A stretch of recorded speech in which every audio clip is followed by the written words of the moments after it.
Hello, everyone. We welcome you to our Sunday morning roundtable discussion with our subject on matter. We are recording from the Plainfield Christian Science Church Independent in Plainfield, New Jersey, the United States of America. Thank you for joining us today. And we will begin with our morning prayer.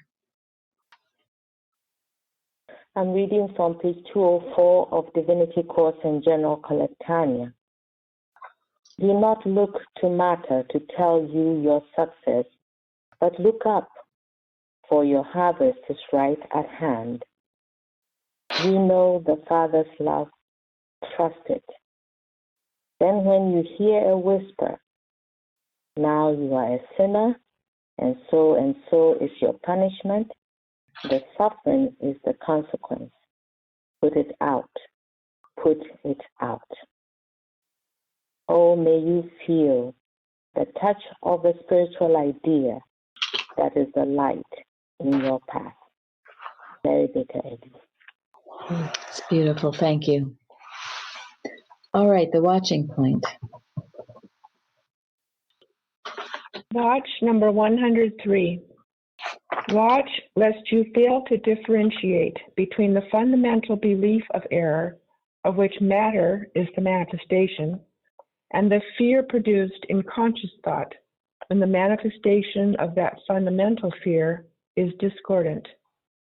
You need a clear conception of the sequence, namely that the fundamental fear causes disease, which in turn arouses fear, conjecture, dismay, and confusion in conscious thought.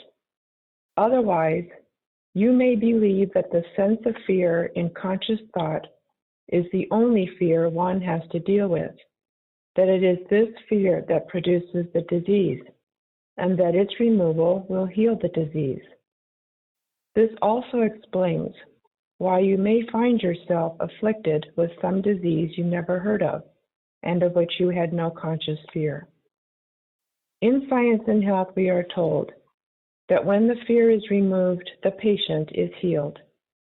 But here, Mrs. Eddy does not refer wholly to conscious or secondary fear. It is true that the removal of conscious fear is necessary in order to gain entrance into the patient's thought, just as the fear of a householder in whose house a fire has broken out must be removed before she will stop running around in a panic and open the front door to the firemen. When the secondary fear is removed, which is caused by the manifestation of discord, the way is open for truth to come in and destroy the primary fear, which is the fundamental belief in matter or in a power apart from God. This watching point is much needed, for many patients believe that their fear could not have produced their disease because they found no fear in their conscious thought. They do not realize that latent or primary fear may be formed in unconscious thought, the structural mind, of fear one is not aware of till he sees its manifestation. Therefore, it is latent fear that one finds manifested on the body, which in turn produces fear in conscious thought. Wow, thank you. I had a few people call me and say, "What the heck about that watching point?" So, but Sorry, that was it. It was all there. It's very important. It's a wonderful watching point, and so hopefully, after thinking about it all week, you understand it better. Would anyone like to speak to this? Well, it's certainly a concept that only can be explained in science, right? Because, if you believe that matter is reality, or that matter somehow has powers to do whatever you think matter does, that necessarily leads to fear. It is fear, because it's a belief that there is something other than God. And if you don't know what God is, then you're really stuck. and you're full of fear. And that's why so many people amuse themselves with, games, music, television, whatever, or medicate themselves with drugs, alcohol, because it's the fear. They're trying to get rid of the fear, and they don't recognize it as fear necessarily. Well, all of mankind is in a state of fear, truly, unless you know science, because you're born into matter, you're going to die out of matter, and you look around at the atom dream, and it seems very fearsome. So unless you can really understand the premise of science, that all is infinite mind and its infinite manifestation, for God is all in all, then you have this fear, and then something will happen, and then, wow, look, I have reason to be afraid. But it's the latent fear that's been unhandled that causes then whether you get sick or an accident or whatever it is, you lose your job, you don't have money, something like that, oh my gosh. But behind that is always this belief of life in matter. Anyone else on this? I just wonder why, this truth has been here. It's almost 150 years. I calculated last week. Yeah, and right. Man is so educated, so far away from what is true, that we are indeed image and likeness of God. We are spiritual. And yet that's just so far from what we know, what we've known. So. And why is that? I don't know. I just. Yeah, Florence was saying it's 150 years now we've had science and health. Mm-hmm. Yeah.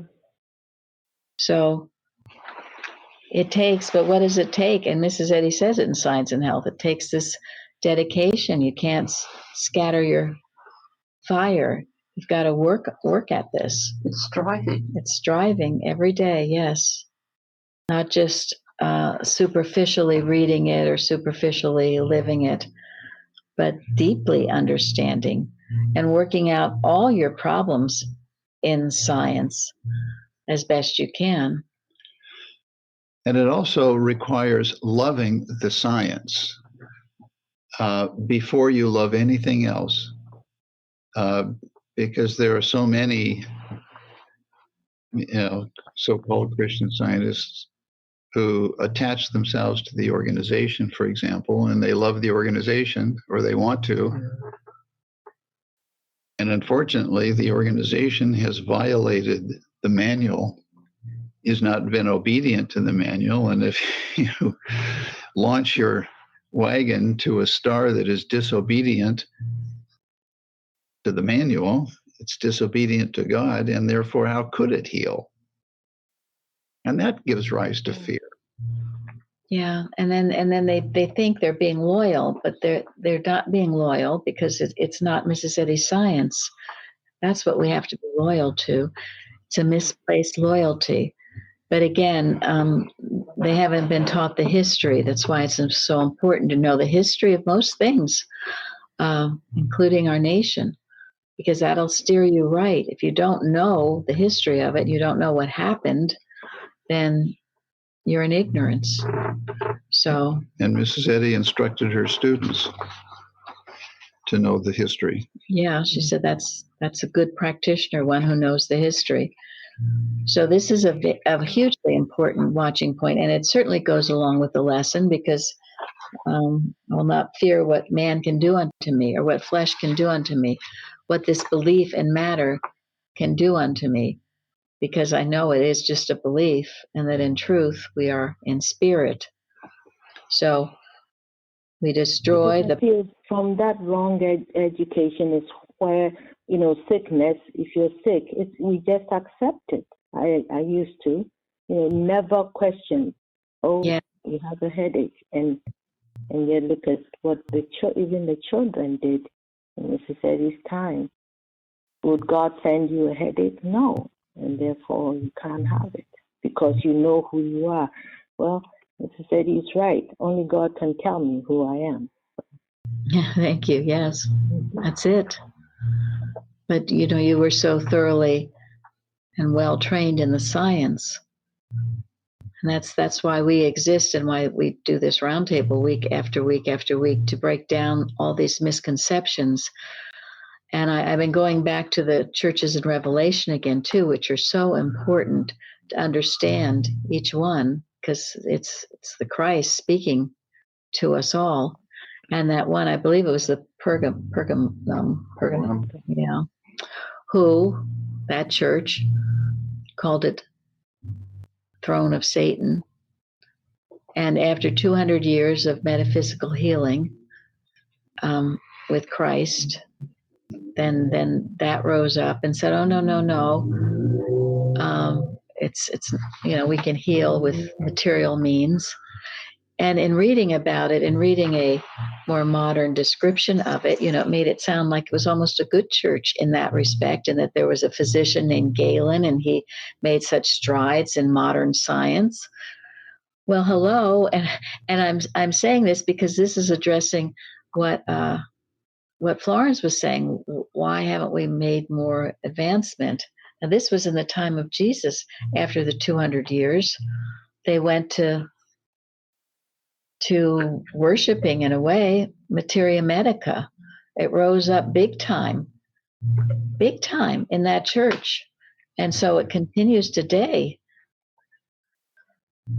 So this work that we're doing is hugely important.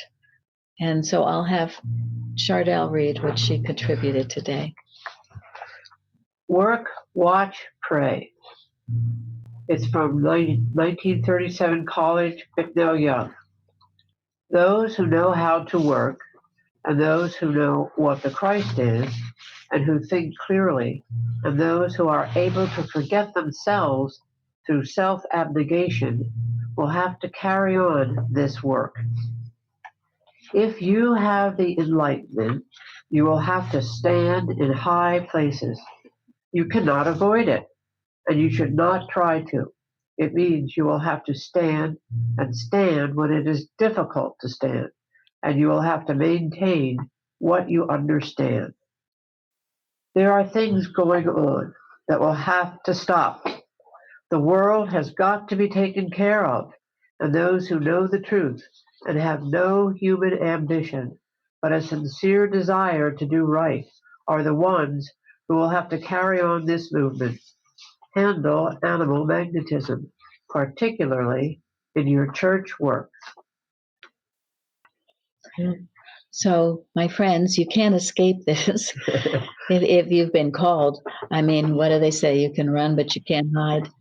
We have, even if you only have a small understanding of this, it's very important.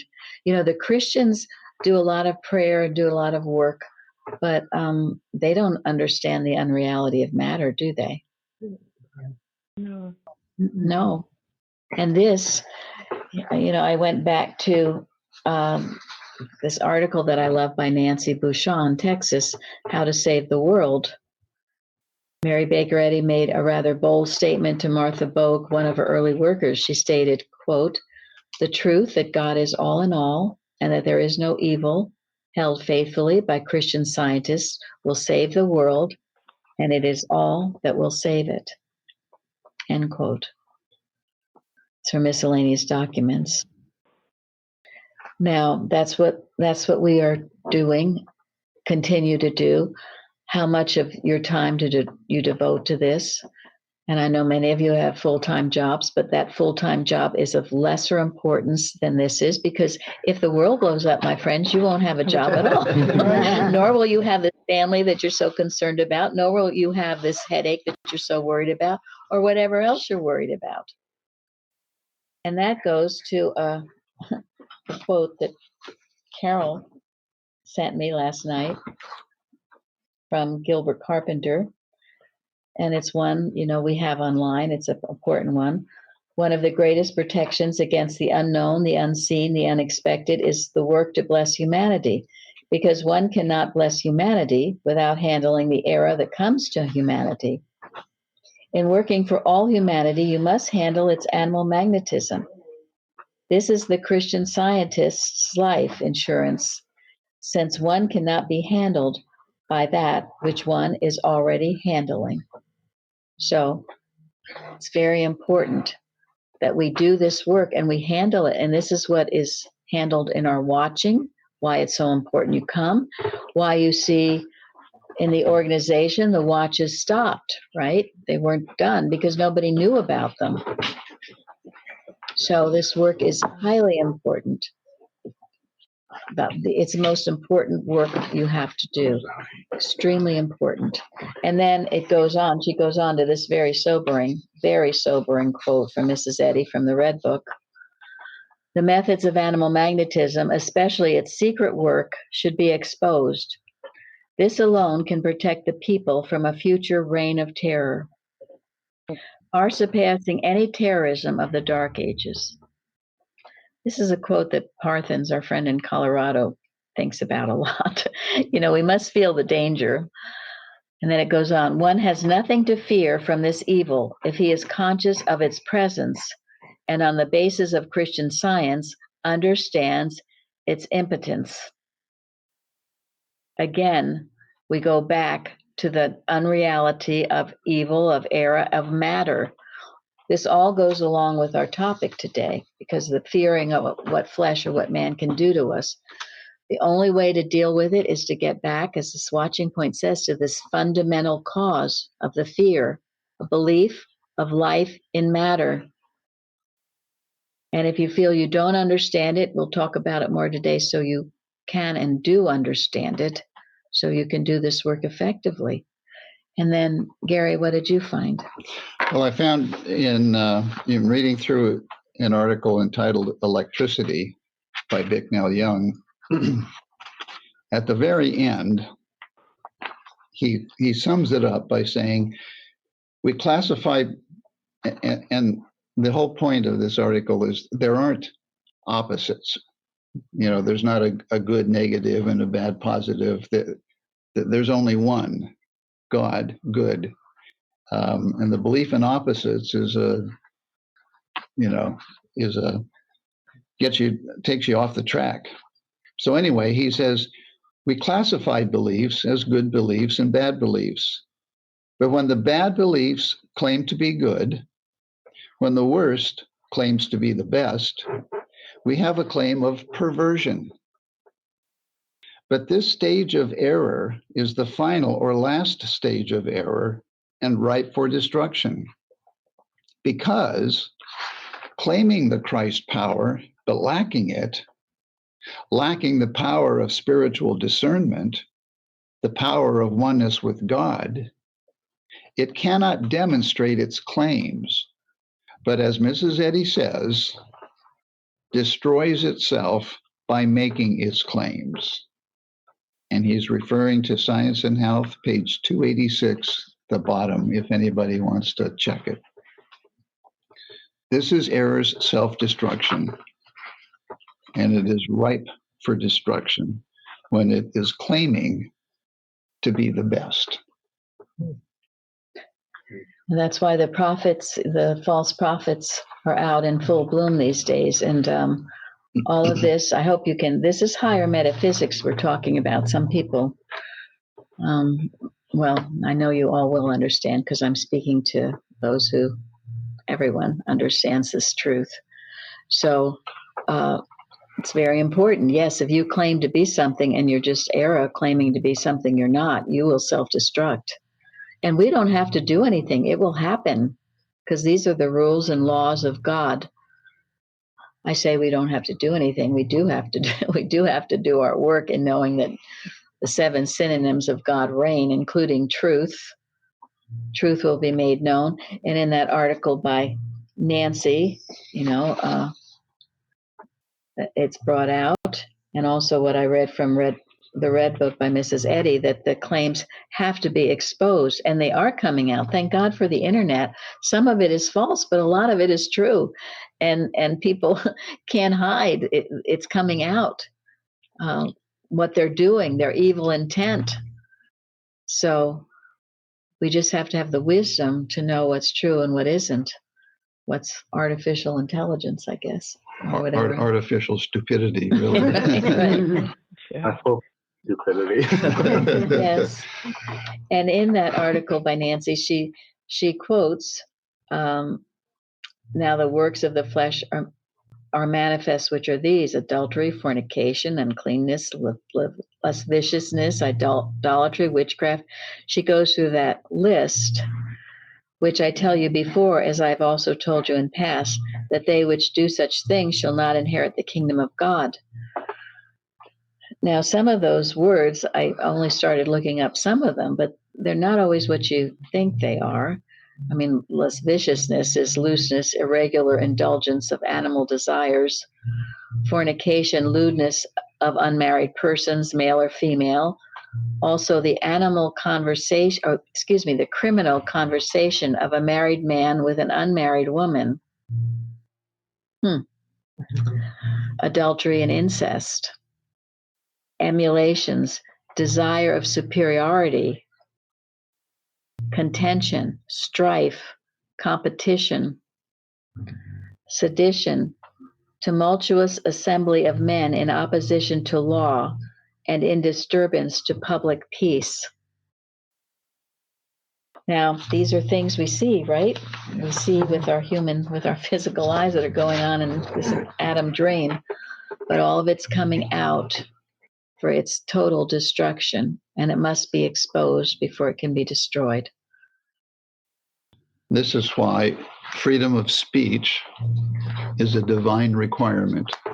And anybody or any entity or any government that would try to stifle freedom of speech is harming itself, because God requires that kind of freedom for us to know what's true, to be able to see what's going on. Yeah. Go ahead. It's not up He to also wants us to have our conversation in heaven. Yes, absolutely. You have freedom of speech, but we have to have our conversation in heaven. He says. Right, and freedom to expose what is not right. That's right. And the time for thinkers has come. Exactly. This is it, he said that. Yes. We have the divine right, freedom to do right, but not freedom to do wrong. Yeah, it's not up to organizations to save us. Man is properly self-governed when he's governed by God. Yes, and that is our main thrust. And that is what we work for, the kingdom of heaven on earth, God's kingdom, not the reign of any person. And the problem is who's deciding what's free, what you should say. Yeah. And when are you about to lose your rights? It might sound nice that, well, if we have controlled speech, there won't be any expression of racism, but you're just keeping it under cover. But then when's your right going to be given? You can't talk about anything, God. Yeah, that's the thing. It comes with unintended consequences. And that's the mode in some of these nations that are badly governed by tyranny. You can't say the truth. Right. If it reflects badly upon the established state there, the consequences could be very severe. They are very severe. Yes, they are very severe. Thank you. So I feel that the audacity, if God the creator, the only creator, made us free, then where is this, tyranny and all this thing in so many nations? Right. It's the fear that was mentioned. It's the latent fear that people think they have to control because they're afraid otherwise if they're not in control. and the human mind is tyrannical. It is always tyrannical. That's why we say it is a killer. There's nothing good about it. So when you see nations under tyranny, it's because the human mind is seeming in control there. And these lists of things I read are also prevalent and unbridled. or and then if they eventually do get bridled, it comes down with an iron fist that allows no one to do much of anything. So these are the times. And I was reading in the Herbert Reiki Association address, one of them, where he mentions about World War II, that it perhaps could have been prevented if the scientists had done better work. I've often wondered about that myself. And so here we are. So what are we going to do? Because there has been talk about a World War III. God forbid. And we can change the course of history. But now is the time. So don't tell me you have something better to do, because I will not believe you. As I said, you will not have a job. You won't have that child. You won't have that physical problem, whatever it is you're so consumed with. Right. You will not have it. Okay. So this work must be done. And as the alertness to duty, not be made to forget or neglect our duty to God, our leader, and to mankind. And By our works we shall be judged, and justified or condemned. mm-hmm. And from the rule in Mrs. A's household, excuses are intolerable. Yes. So now is the time, and we must not fail in doing this work or just get put to sleep, because it seems okay. It does seem all right. I mean, in my little town and life or whatever, but maybe with some of you not so much. I don't know. But if anyone is suffering, Mrs. Eddy says this work needs to be done.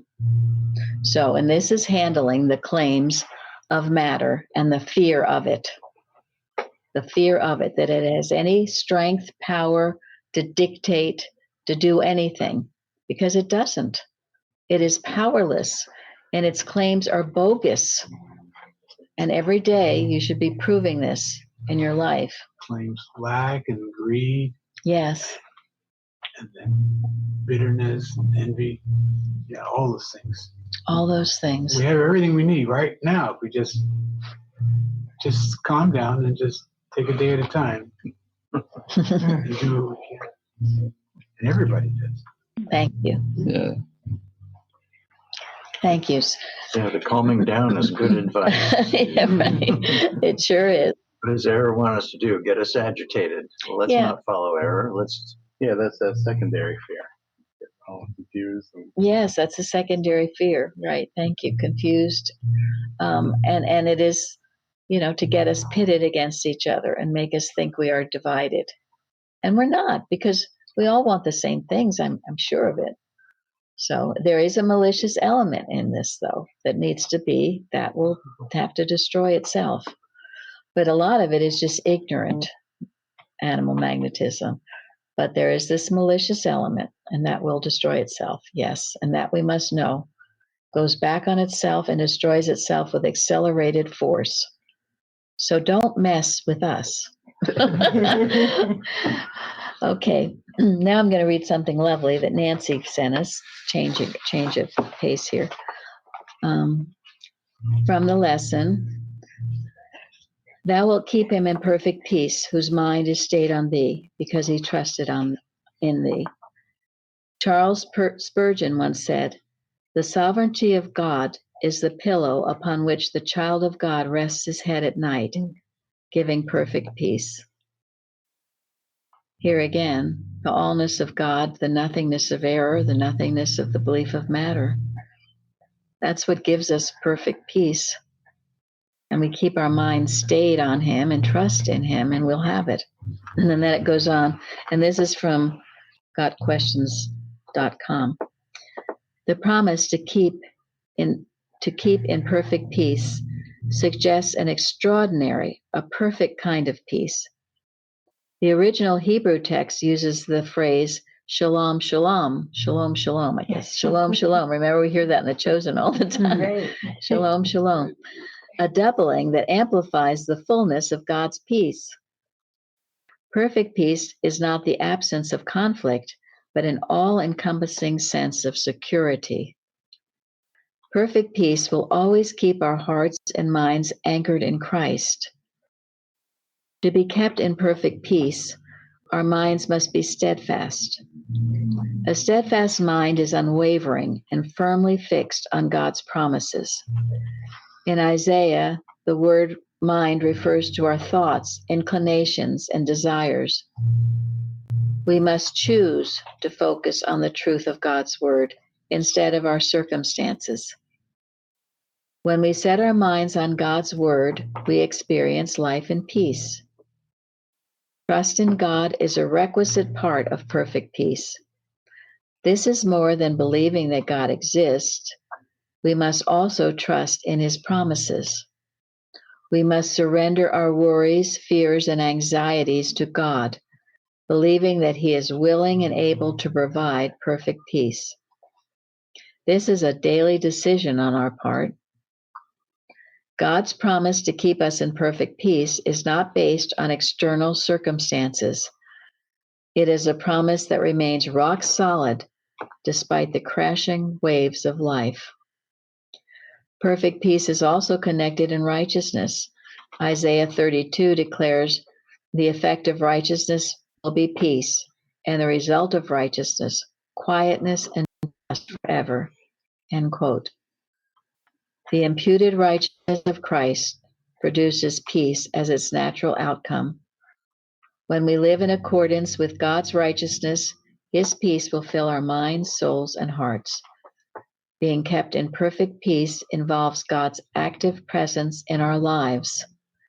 God's presence provides peace, comfort, and security, and his continual presence is a key component of the perfect peace promised in Isaiah. So this is our daily work, our daily choice to do this, to feel God's presence and power with us all through the day, and then to see it. And that comes to, I love so much from Psalm 27. I've given it many times, but one thing have I desired of the Lord, that will I seek after, that I may dwell in the house of the Lord all the days of my life, to behold the beauty of the Lord and to inquire in his temple. Now, to dwell in the house of the Lord, yes, that requires living in obedience to him, doesn't it? I don't think you can be disobeying his commandments and then expect to be dwelling in his house, right? That doesn't work. No. So you'd be like the people that Jesus put out to do his healings. Right, yeah. Yep. And I think you have to be expecting, of that because you're dwelling in a house, your thoughts expecting good, in the future too. You just can't be there and then expecting everything to collapse on you. Thank you. Well, being in his house is seeing the good, is expecting the good. Yeah. If you don't, you're not in his house. Yeah. No, because this is a mental house. It's a spiritual house. It's where is your consciousness? Where is your thought? Yeah, and then when it's there, you'll be in the house. You will be in the house. You'll feel it. And Mrs. Eddy, in that Things to Handle Daily, she says, about being in heaven, it's that science isn't just saying it's something that'll happen, that science is actually being in heaven. The science, the understanding of that science is heaven on earth. That is it. And this is what we must work for. If we have heaven on earth and all of this seditions and all this other stuff I've read the list of, that can't be happening, right? Not on heaven on earth. And of course, our conversation will always be in heaven, and it will be approved by God. And there'll be no censorship of God's word. It'll all write itself. But it's most important. And this is something I think about. If you think you've got a lot to do, go back to this. And are you doing these things? And then the second, to behold the beauty of the Lord. So what is that? Is that gratitude? Certainly gratitude. Well, it's an acknowledgement that the good and beautiful is there, and we're going to make the effort to look for it and find it. Yeah. We look past the false picture and see the beauty of the Lord everywhere. Because it is everywhere, in the good, yes, everywhere in everything. Do you know, there's that beautiful description, it's from the Healer. It's in our watch booklet, Praying and Watching to Bless All Children. But it's the story when this woman, Mrs. Cooper, they had saw Mrs. Eddy, and her daughter had was suffering severely from a boil. But when she came in contact with Mrs. Eddy, this woman writes, "I wish I could make the world know what I saw when Mrs. Eddy looked at those children. It was a revelation to me.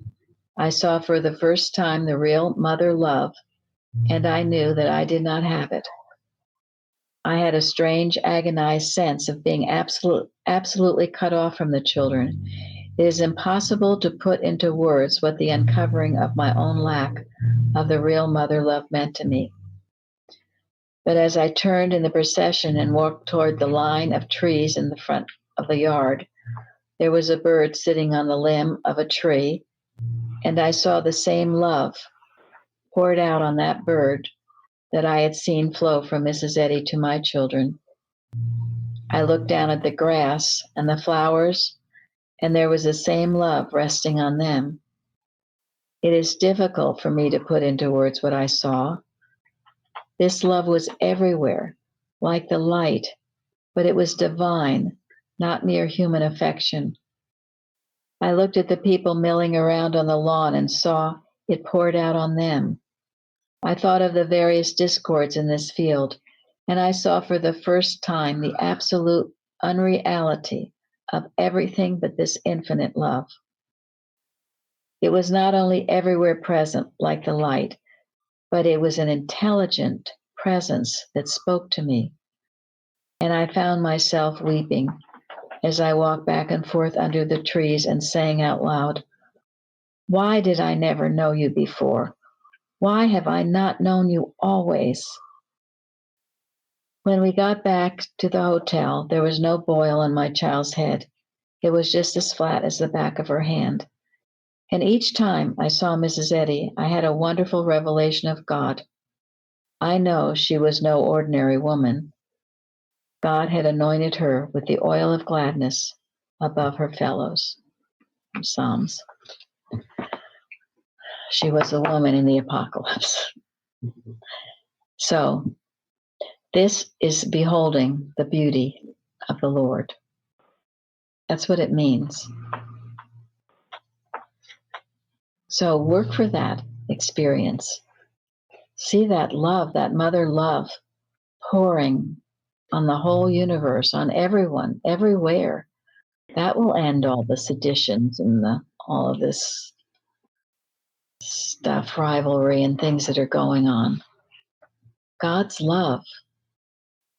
And this is our job, as Chardell read from Big Del Young, to be doing this and to bringing this heaven on earth.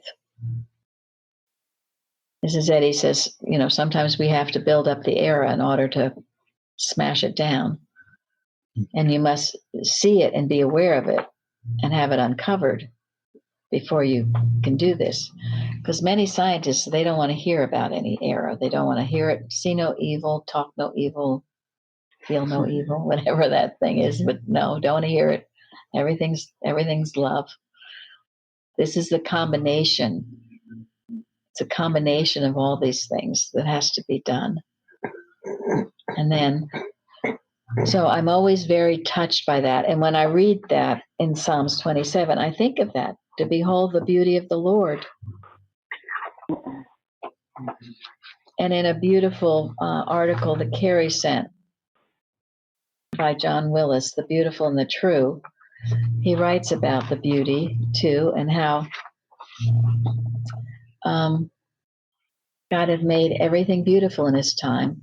and that beauty is very important. It's often thought of as superficial and decorative, while in truth it is wrought into the very nature of being.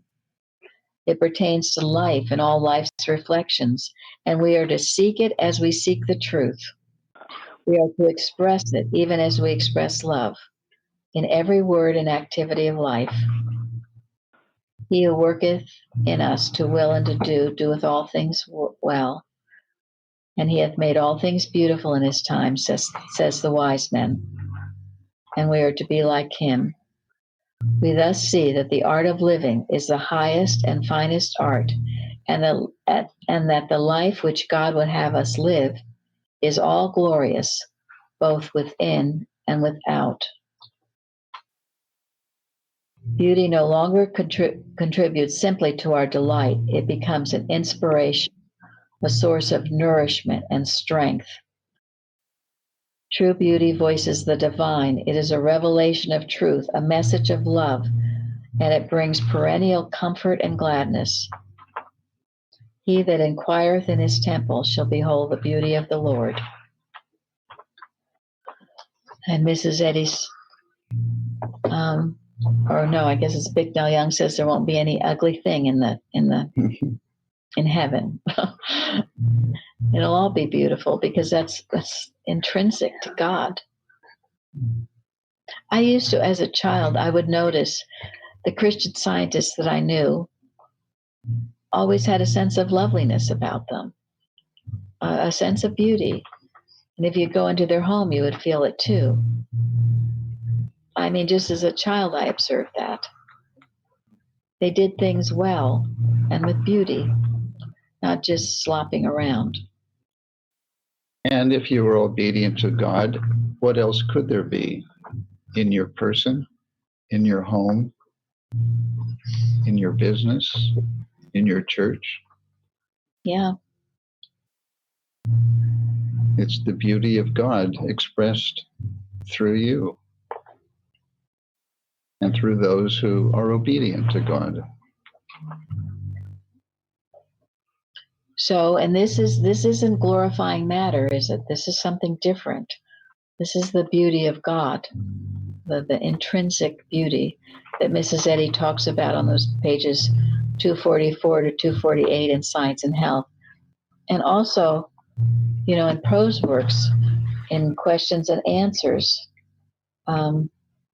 page 60, every material belief hints the existence of spiritual reality. And if mortals are instructed in spiritual things, it will be seen that material belief in all its manifestations reversed will be found the type and representative of verities, priceless, eternal, and just at hand.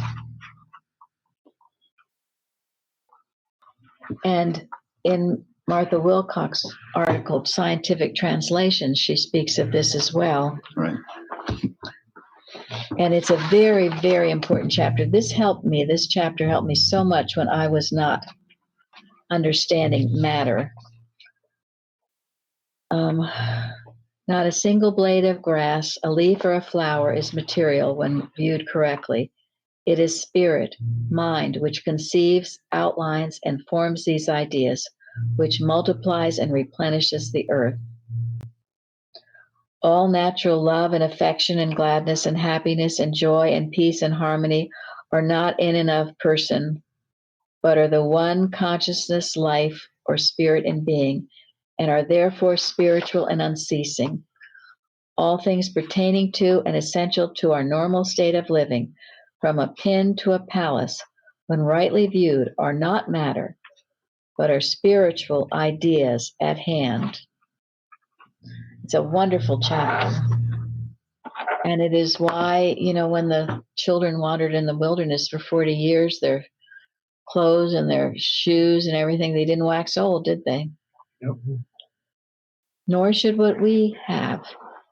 We should treat them with respect as God's ideas and be grateful, as Craig said. Be grateful for them. If you're grateful for them, they will last. Lillian had a car that lasted forever because she loved that car so much. She took such good care of it.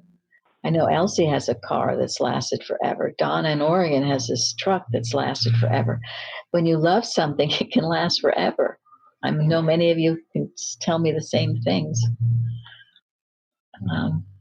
And so they should. They're expressions and ideas of God. And Mrs. Eddy says if we don't see them as spiritual, then they will control us as being material, which means they'll be giving us all kinds of trouble. Our homes, our lives should run smoothly and in peace, knowing that things are not of matter.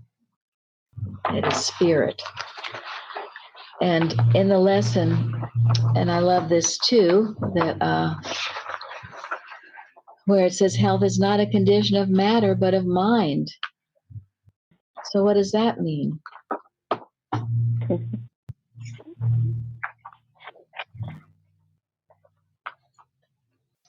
Those of you with health problems, so-called belief of health problems, what does it mean that your health isn't in matter? It's in mind, it's in thought, it's in what are you thinking? Where is your thought directed? Is it directed at God and perfection, or is it directed at what's wrong? Thank you. Stay How right. does consciousness construct a better body if its health is not in mind? Thank you. Right. And we can't ever trust what we see if we believe that the material thing that we see is real and is telling us something. Matter can't tell us something. And this mind that we're talking about is God. Health is in mind. It's in God. It's not in mortal mind. Thank you. That's it. And therefore it can't change or fluctuate. Your health cannot change or fluctuate. That's impossible. Health is like a spiritual idea that's given to you from God. Health, joy, life, love, truth, all those things. Health comes to you from God. It can't fluctuate. It's in Him. And when you're one with Him, you will feel it and know it.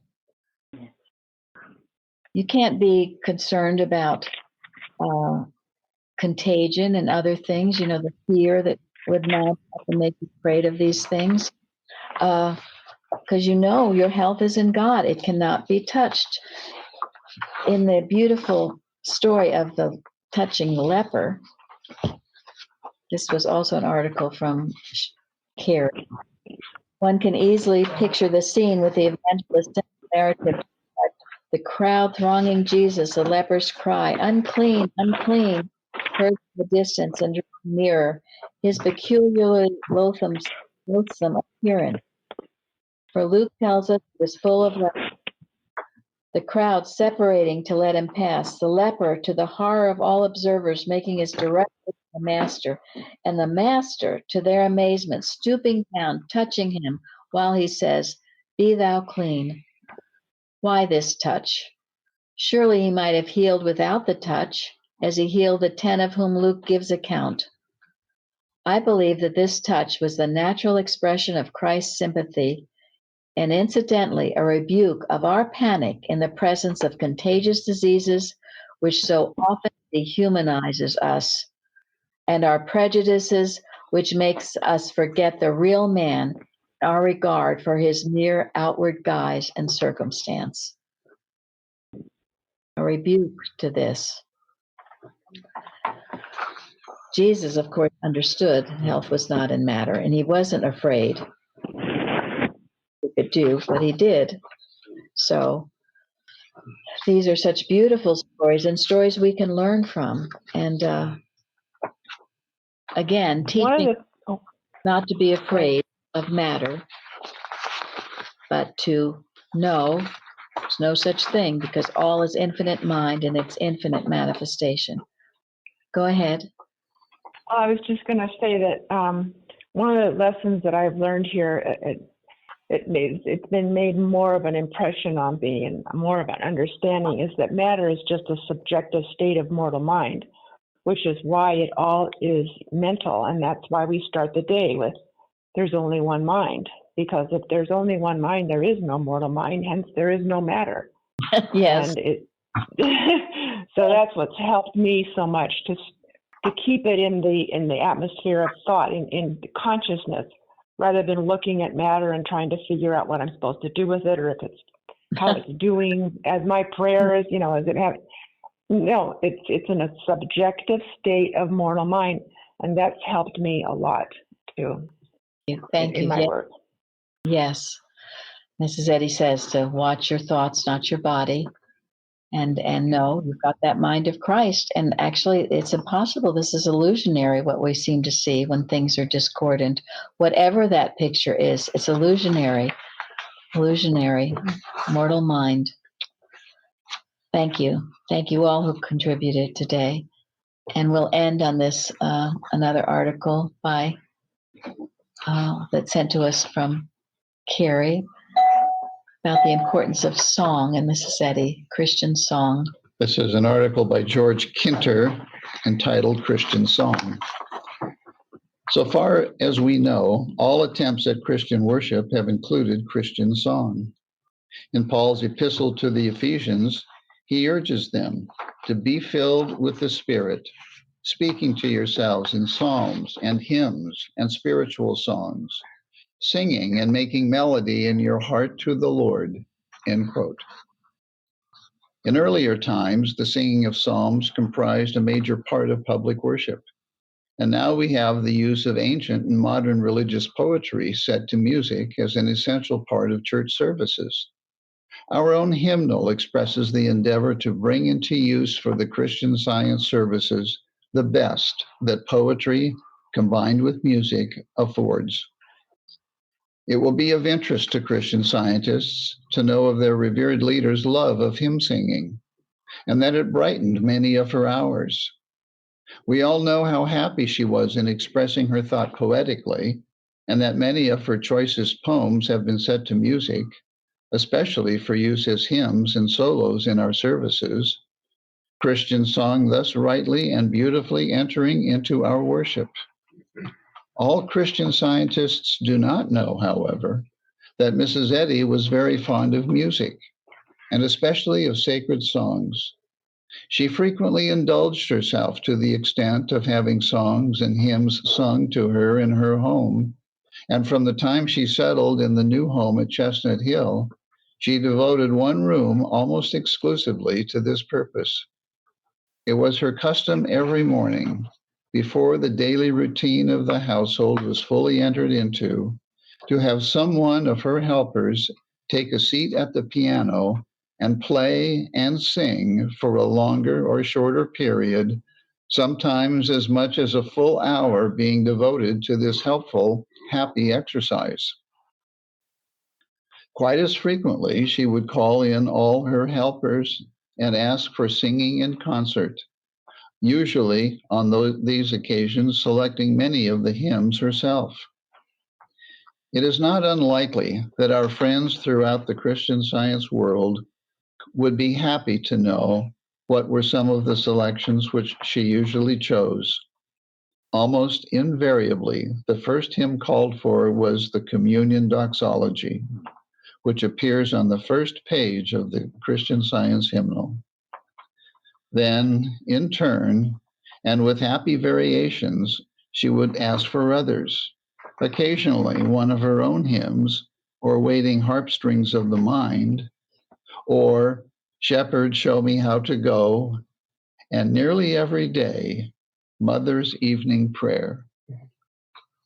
Mrs. Eddy had a rare memory for the hymns and songs of her earlier years, and often called for some which were sung in her childhood days. All who knew her, whether through her writings or by way of personal association, will readily admit that whatever the theme she touched upon, it at once glowed with new spiritual meaning. And it is surely our privilege to gain this same inspiration for ourselves, and to some extent, at least to impart it to others, that the spiritual healing of Christian Science may have free course and be glorified. Thank you. Thank you. Thank you all for joining us today. Thank you. Thank you. Thank you.